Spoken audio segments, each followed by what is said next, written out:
glad you're here. Stay a while, pull up a chair. You've got stories, we've got them too. Welcome to the Revel Room. Welcome to the Revel Room.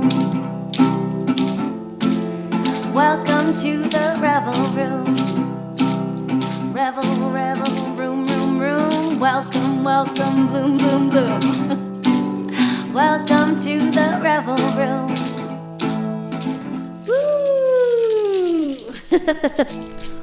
Woo! Welcome back to the Revel Room. My name's Chrissy. I'm excited to have you here.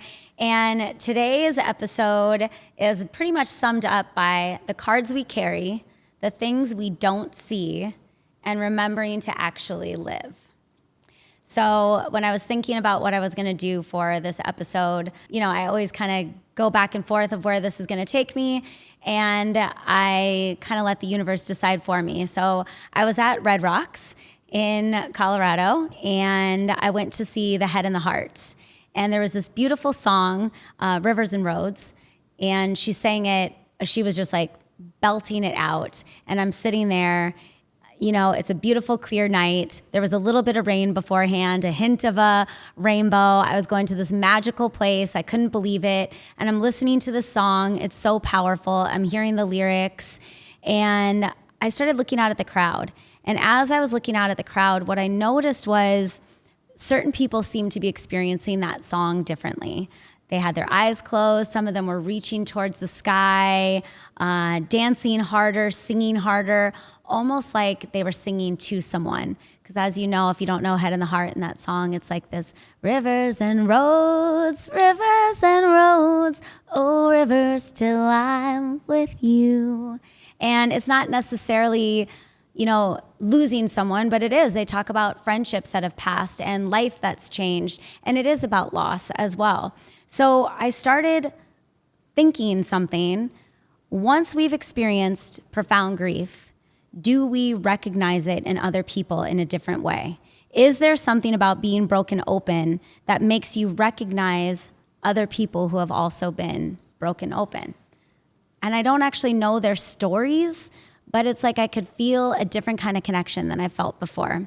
Maybe, like I said, they were grieving a relationship, a friendship, a parent, their children, a home, a dream, a version of themselves. But maybe we don't recognize each other's stories, because we don't know them, but maybe we can recognize the feeling underneath them. It's like something that connects us in a way that I'm not sure I thought about before. We talk about energy that we pick up on. Can we also pick up on experiences or feelings or something that we can't quite explain, but we feel it? I don't know. This is what we're diving into in this podcast. So as I'm watching this concert and even thinking about that, there was this couple that walked in front of me. And this woman was guiding her husband who couldn't walk very well and was obviously pretty ill, and guiding him to a seat. And you could feel that love. And I saw everyone looking at them, and I knew their initial thoughts. What a beautiful thing. Look at her taking care of him. Look at this love. Look at this deep relationship. And all of that was true. I saw them that way too. What a beautiful thing that he has her. Look at how connected they are. But because of my experiences, I also wondered other things, such as, what does every day look like for them? Who takes care of her? Is she exhausted? Does she miss what their relationship used to look like? What did their relationship used to look like? I don't know. Does she ever get frustrated? Does she ever feel guilty? This is where I started thinking about layers, that two things can be true. Caregiving can be beautiful, and it's also hard. Parenting can be incredible, and it's exhausting. You can love someone and struggle in a relationship. You can be grateful and have grief, right, at the same time. Experience is what gives us different eyes. It's what gives us the ability to look at things with a different lens and question a little bit more what's underneath it. Caregivers notice caregivers, right? I was a caregiver for 19 years with Brandon. There was a lot of times where I loved what I did. I loved my husband, but I also grieved my life and wanted to be seen in a different way or noticed, or where was my care. Grievers notice grief. People who've struggled financially can notice financial fear. Parents who've struggled may judge other parents less. We probably all have stories on that, right? So maybe experience doesn't automatically make us wiser, but it can make us more curious, which gets me to the cards. I know I like to talk about cards on the table. There's the cards that we carry. And I say this all the time, cards on the table. Why transparency is important to me? Maybe because a card gives you context about the person sitting across from you. So you hear this sometimes like, oh, they're using this card. Oh, look at them using this grief card. Look at them using this race card. Look at them using this victim card. I hear it, right, when we're talking. Maybe it's not we're using it, but we're just showing our card. Like, here's my card. I'm not asking you to fix me. I'm not asking you to pity me. I'm not even asking you to do anything. But maybe I'm saying, this is one of the cards I was dealt. Can you see it and try to understand me who's holding it, the person who's holding it in a different way? So there's a difference between showing a card and playing a card. And what if sometimes it's just important for us to say, hey, this is part of my lived experience.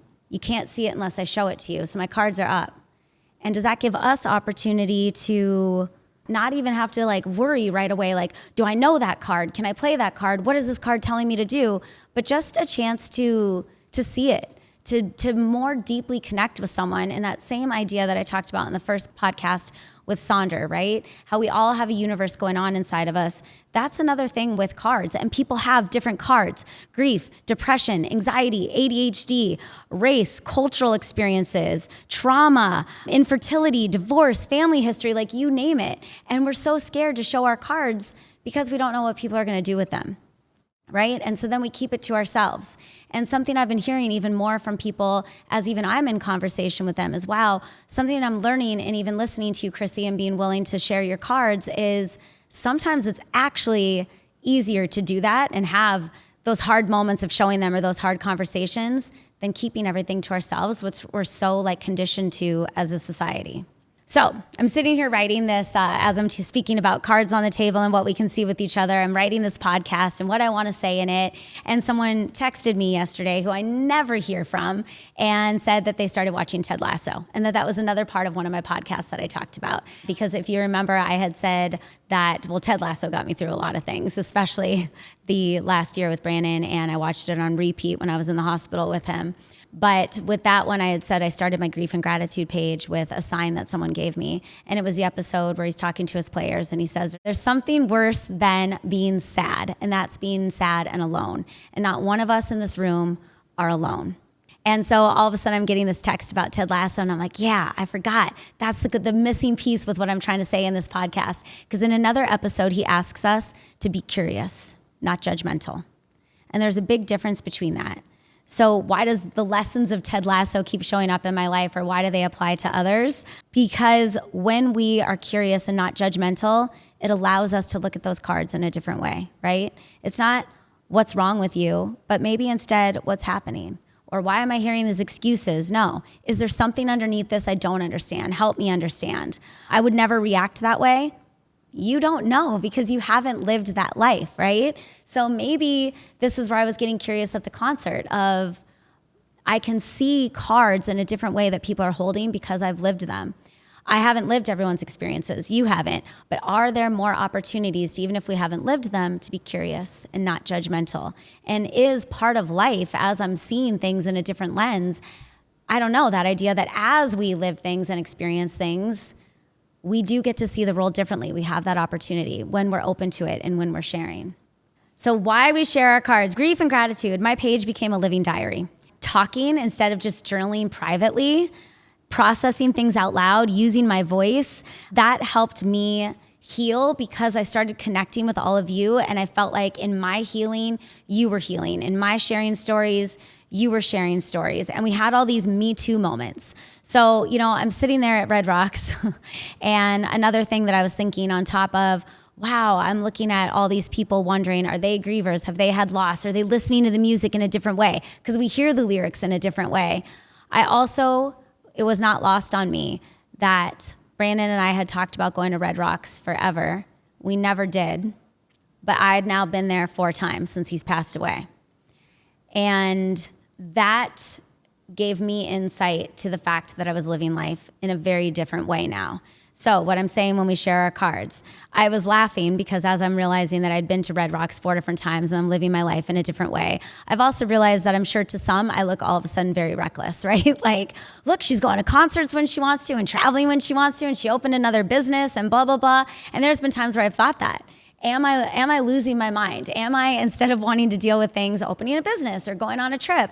And then I found these other widows pages and widows groups and realizing, oh, okay, no, a lot of them are doing this, right? And I was able to relate to them. And it's because there's no way to deny how short life is anymore that I think there was this one common thread I was seeing between the widows groups I was following was their desire to live in a different way.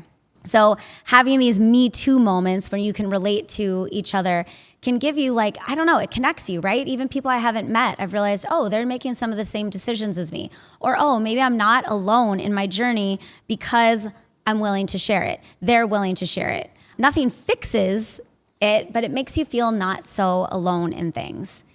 And that also made me realize something that I think it's really easy to forget that even if I'm surrounded by a million people, if I have a lot of friends, if I'm a business owner, an entrepreneur, you can feel alone in your experience, and that doesn't necessarily make you feel lonely or that you're alone altogether. I have people surrounding me all the time, but I can feel alone in my experience because there's not a whole lot of people I can turn to in my group that are holding the same card as me. Another reason why maybe being able to share our cards can make you feel a little less lonely because it gives people the opportunity to say, you know what, I don't have this card. I'm not holding this hand. I haven't lived that same experience, but I want to learn about it from you. I want to hold space from you. I want to hear your stories. And I want to do that for others in the same sense. Like, yeah, I can recognize the grievers. I also want to be able to recognize other people out there that have had other experiences that maybe I haven't lived yet. But I think that's part of what connects us. So I realize music does that for me too. And Ted Lasso, music, concerts, any of that, why are we drawn to it? Because I think it all tells a story. Sometimes the shows we connect with, it lets us escape our reality a little bit. You know, maybe it helps us if there's a character that seems to get you or seems to, have a lot of empathy. We want that in our own lives. And I noticed, with music, gosh, it's so healing, right? It's so healing. But it also almost like was able to give me a voice that I didn't have. I went to Zach Bryan shortly after Brandon died. I took my daughter. So interestingly enough, the Pink Skies song by Zach Bryan, which I'm sure a lot of you are familiar with, which is clearly about loss, that came out 2 days before Brandon died. And we listened to it nonstop. Okay, and we also got to go through an Iowa summer. If any of you are experienced in Midwest summers, we have a lot of beautiful pink skies. And Spotify does this thing for you where it kind of gives you your music recap or whatever it's called. And I think it said, Zach Bryan, Pink Skies, we had listened to something like 475 times by the end of summer. And then I went to see his concert, and I'm thinking, okay, Pink Skies, play it. And I'm sitting there at this concert with my daughter, and I'm realizing, oh my gosh, his entire album is a grief album. His entire album talks about loss. He lost his mom. He went into the war. He had different experiences with his dad. And all of a sudden, I'm like, I'm even listening to music differently. Okay, wait, music is healing me. Okay, watching this show is healing me. Why are we wanting that, right? Because I think we're able to connect, and in such a wide audience when we're in this concert and we're with all these people, I don't know, it's like a way to feel like we're connected with one another, we're connecting to lyrics, we're connecting with life stories in a different way.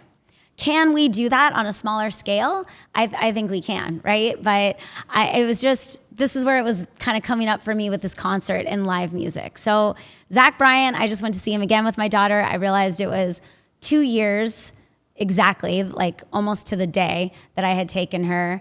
And, after losing Brandon, and that we still got to have that same experience of hearing it. But then I also got to look at where I was 2 years ago in my grief journey to where I am now.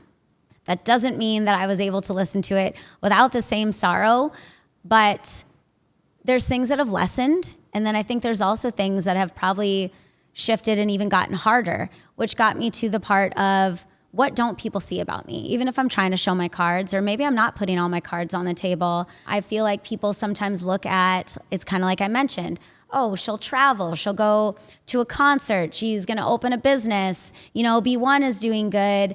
And sometimes, yeah, sure, I feel like I'm thriving too. Other times, I'm terrified. I'm realizing I'm solo parenting and the weight of the world is on my shoulders. I'm realizing that I'm trying to do entrepreneurship that I have no idea if it's gonna thrive or fail. And I feel like if I fail my entire family. I think about what I wanna do, but then I think, well, I'm the only person who's carrying insurance, right? I sometimes get so overwhelmed now when I have too big of a task list that instead of getting it done like I used to, I need to lay on the couch and take a nap. I'm thriving and struggling. I'm excited and scared. I'm healing and also find myself some days learning new pieces of grief that I had never even known before, because time heals, as they say, but it also makes it very apparent that your person's really gone the more time goes on. So I have these moments of like, I just wish people could see me. If you could actually give me a little bit of grace, because we don't give people enough grace either, because we can't understand people's full experiences. So what I learned about grief as I started going through it was that it physically changes your brain chemistry. And the only reason I want to talk about this is because I want to make sure more people know about it. I wasn't just sad. There's like a true scientific thing out there about widow's fog, how it affects your cognitive functioning. I even got my master's in trauma, and it shows like one brain scan next to the other with someone with trauma, and the brain scan looks completely different. So my memory wasn't working, my concentration wasn't working. I felt like my ADHD was like magnified by 10. And I couldn't even process information in the same way. But obviously, I'm just feeling shame or what's wrong with me, because people don't talk about this enough, but it lives in our body.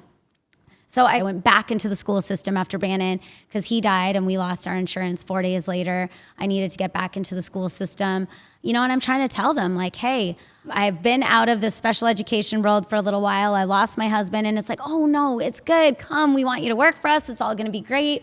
And then I'm sitting in meetings and the information is literally going in and out, in and out, in and out. I could not process.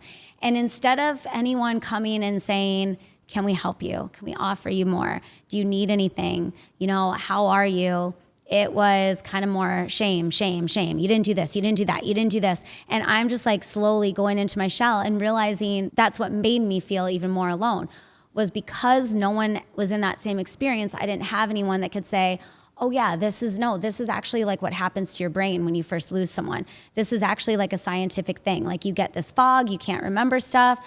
So no one was asking to even see my cards. And of course, when I'm feeling like I can't be seen, then I want to take opportunities to learn and to see people even more. What do we not see in the day-to-day lives of people? What's underneath the iceberg? What's underneath the surface that we're not able to recognize? And I also want to share these parts because I want other grievers to know it. And like I said, I understand widow's brain is a true scientific term, but I always want to relate to people in so many different ways. I mean, imagine people who lose a child. Your entire identity literally is a parent. That's your identity when you're a parent. You lose a child and you expect someone to function the same. They're completely relearning who they are.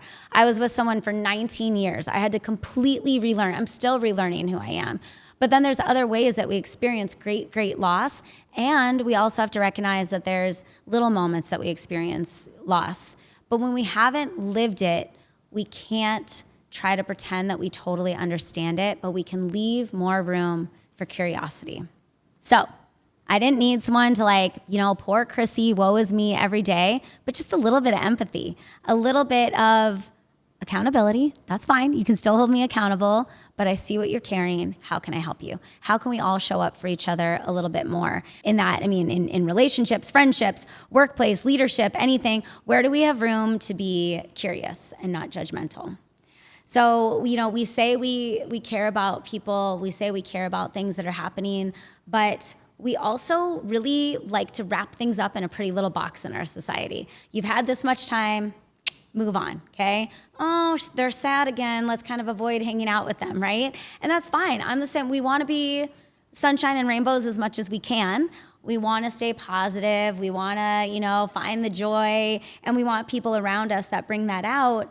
But the reality of life is that that's not the reality of life, right? So how can we all practice being a little more comfortable in the uncomfortable? How can we practice a little bit more sitting beside someone in their hard moments and realizing it's okay? We don't need to fix it. We also don't need to get sad with someone. It's okay to get sad with someone. It's okay to get angry with someone. It's okay to be able to say, hey, I'm with you, and not get stuck in it. I don't know. I guess that's just kind of what I'm exploring, and I want to hear from some of you is, as you give feedback on it, is why do we want people to just bounce back super quickly? How long are we allowed to have our moments? Why are we uncomfortable when things aren't on a timeline? And how can we offer more room for healing, for growth, for any of it? So, as I got thinking about where we have room, how we can look at our cards on the table, it also just shifted me back even to that idea of why do I think differently about living life now? What do I notice? How do I understand people? Why did it change my relationship with time? Brandon probably never went to Red Rocks. I never went to Red Rocks with Brandon because I'm sure we were doing the thing that a lot of people do. We were being practical. We had bills to pay, we had kids, we had jobs, so you put that stuff on hold. I remember very specifically when I was at senior high school, being there for we always celebrate the teachers who are retiring. And we're sitting there celebrating their retirement. They worked super, super hard. They saved their money. They had everything ready. And within 2 years, 2 of those teachers that retired passed away. And it got me thinking, all right, I'm sitting here for my 4th time at Red Rocks. Brandon never got to go. We were practical. And I'm not trying, this podcast is not to tell people to be impractical. I promise there's times where I'm sitting there wondering how reckless I am, but I'm also very, very aware that life is what happens when we're busy planning life. And I can promise you, Brandon's last summer that he had alive here, he didn't feel good. He didn't have a lot of energy, but he spent what he could working, mowing the lawn, taking care of the day-to-day duties, said no to the pool, said no to the fun, because he only had so much in him. But I also promise you, if he were to be able to redo it, I know he would take the joy, the fun, those experiences a little bit more. So why had I gone 4 times? Because now I probably live in a way of hey, life can end at any time. Do I want to be reckless? No. Am I going to be a little less saving for my future than I was before? Probably. Do I know I have kids to take care of? Absolutely. But do I also want my kids to learn how to live a little bit more fully, a little bit more freely? Yes, I do. So one thing that I know 100% is that nothing's promised. What are we waiting for? Why do we save the good china? Why do we save our favorite bottle of champagne? Why do we save all the money? Why are we always saying we're going to do this when we're 60? We're going to do this when we're 70. We're going to do this when we have more money. We're going to do this then. And I think that's how life conditions us. It's messed with me, right? We're taught, you work, you save, you sacrifice, you prepare, then you live, right? And we're always thinking we have to be ready for something. What happens when we're ready for it, but then we're out of time? Everybody has a Red Rocks, right? Something they wanted to get to, something they know they're putting off. What's yours? Is it a career change? Is it a trip? Is it a book, a class, a business, an adventure? Do you keep saying you're gonna have more time with your kids later on? Why do we all think we know time is fleeting, but yet we're constantly talking about having more time? And we want these things that are guaranteed to us that aren't guaranteed. So as I was sitting there thinking about that, and I was like, I was wondering what it would have been like if it was me who had passed versus Brandon. And he was very practical, and I've always been Chrissy the dreamer, floating, as high into the sky as I can. What I loved about him, everyone knew that we were very different. We were the yin and the yang of each other. Sometimes we didn't make sense, and in some ways we very much did. But I was always trying to float, and he was pulling my feet down to the ground and keeping me grounded, which we all need. But as I was thinking about that, I was thinking of this episode of Modern Family that I absolutely love. I'm a huge Modern Family fan, as well as Ted Lasso. And it was called Pumpkin Chuckin'. And Cam and Mitch, Cam's very all over the place, more of the dreamer. Mitch is very grounded, practical. He's the lawyer. And I think there's a lot of that dynamic throughout their family. Then there's Phil and Claire. Phil's all over the place, the imaginative husband, and Claire's very practical. Jay and Gloria, same thing. I don't need to tell you about all their characters, but Cam is always telling this story. And every time he tells it, it gets bigger and bigger, right? And it's all about when he was in high school in this football game, and they took this slingshot and chucked a pumpkin all the way across the whole football field, and it went like into the clouds and the whole football field, and it landed perfectly right in the middle of someone's open sunroof. And Mitch just sits there listening, rolling his eyes, right? Like, yep, I've heard this story 100 times. And so finally, they decide, all right, let's put this to the test. So they go get, it's after Halloween, they go get all the old pumpkins, and they're taking it to the football field to create this slingshot. And all the realists in the family get together, and the dreamers get together, and they're all excited, right? And they're making this slingshot and trying so hard to get it. And as you can imagine, it doesn't even go like halfway across the football field, right? So at first, the group, like Claire and Jay, their daughter Alex, Mitch, like they're all like, yeah, celebrating that they were right. And then they're looking at these dreamers, these people who are imaginative and see the world in a different way. And it's like you can see it on their faces. Wait, we need this, right? Like we just took the spirit out of them. So instead of like basking in their glory, they go round up some more pumpkins and they fix this slingshot, and they're all sitting there together. Like if they could get all of them on this slingshot, can they get it to go further? And I loved that episode because they end it by saying the realists and the dreamers. Like maybe the realists need to help keep the dreamers' feet on the ground, but maybe the dreamers need to like keep the realists from, sinking too far into the ground. Like we need each other. So that's what got me thinking, right? Like Brandon was more practical. I was a little bit more the dreamer. He probably would have handled my death differently than I handled his. But I also think there were parts of him that wanted a little bit more of the dreamer in me, or the different ways to live, right? So how can we need each other and like realize that it's a counterbalance? It's the same thing. I always joke. I'm type B personality. I drive my type A friends crazy. I get it. I sometimes don't even agree with the fact that we think that there's these time constraints, right? Like, why do we have to be so early to everything that we're all to the point where we're screaming at our kids and fighting with our husbands because we're not there early? And I'm like, time's just another made up construct that we've done, right? I get it. We have to have rules. We have to have practicality. We have to have things that make the world go round. But sometimes I do think we get a little too rigid. But I always joke, like, I have so much love and patience for my type A friends, but they don't have that for me, right? And I think sometimes it's the same thing with like the realists and the dreamers, the people who are being impractical or living recklessly, but really we need all of it. So where is the balance between responsibility and actually living? The dreamer versus the realist.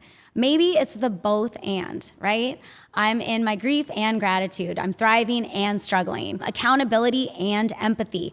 Planning, because we need to, but also living and realizing that a lot of life is in between the planning. Can we prepare for tomorrow and participate in today?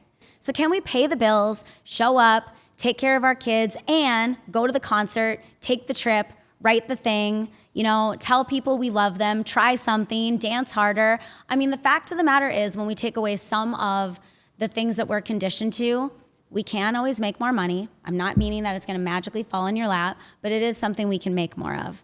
We can't get more time. We can create experiences even when we're not sure how we're going to pull them off. We don't get to turn back the clock and make our kids a different age or our family a different age where we wish we could have done those things. So is there room to find a little bit more balance? All right. Everybody is carrying something. We don't need to see the whole hand, but maybe we can ask. Maybe we can listen. Maybe we can believe someone's experience. Maybe we can get curious. Maybe we can stop assuming. And maybe we can stop even thinking that they're asking us to fix it, or that they're, thinking anything of us because we're not in that same experience. We don't have to show everyone everything. Not everyone earns access to every card. Vulnerability and boundaries can coexist.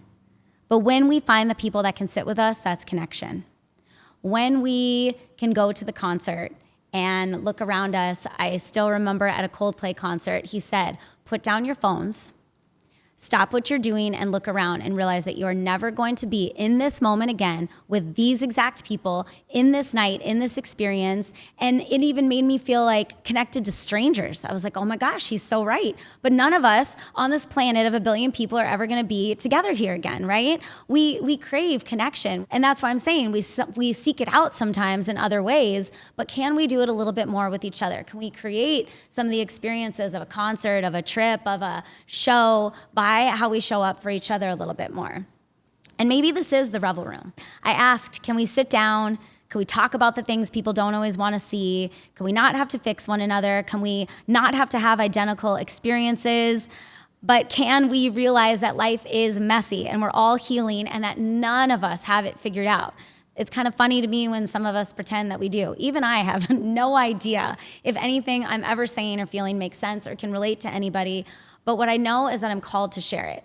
And then I always love hearing from some of you when even one piece of something I said meant something or you related to it, because then I feel that too.